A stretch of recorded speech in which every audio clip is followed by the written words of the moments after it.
मुख्यमंत्री जी का गृह जिला है ये, और गृह जिला होने के बावजूद अगर इस तरीके की घटना उन्हीं के गृह जिले में आती है जहाँ पे संभवतः माना जाता है कि भैया शासन प्रशासन तंत्र बहुत मुस्तैद रहना चाहिए, क्योंकि वो अपने गृह जिला को लेकर ज़्यादा चिंतित रहते होंगे, और उसके बावजूद अगर वहाँ से ऐसी खबरें आती हैं तो ये दर्शाता है कि किस तरीके से जहरीली शराब का निर्माण का जो धंधा है वो अपनी जड़ों को कितना मजबूत कर चुका है।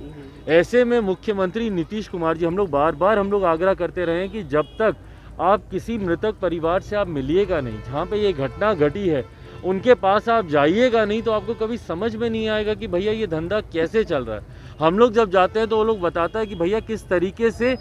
अब हर जिले में नहीं, हर विधानसभा में नहीं, प्रखंड में नहीं, हर पंचायत स्तर पर इस तरीके से जहरीली शराब के निर्माण का कार्य शासन प्रशासन तंत्र की नाक के नीचे होने लगा है।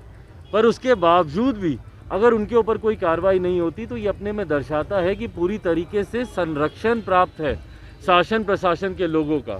और इस पर मुख्यमंत्री नीतीश कुमार जी बंद कमरे में, एयर कंडीशन कमरे में खड़े होकर शपथ तो दिलवाते हैं, पर किसी एक मृतक परिवार से जाकर आज तक इतनी मौतें हो गई हैं, चंपारण से लेकर, गोपालगंज से लेकर, मुजफ्फरपुर से लेकर, नालंदा से लेकर, कौन सा ऐसा जिला है जहाँ पे जहरीली शराब पीने से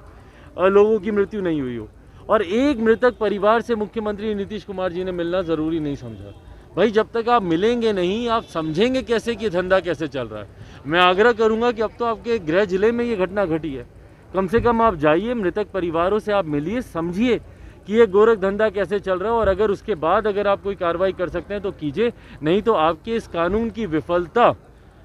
का भुगतान निर्दोषों को करना पड़ा अपनी जान गंवा के।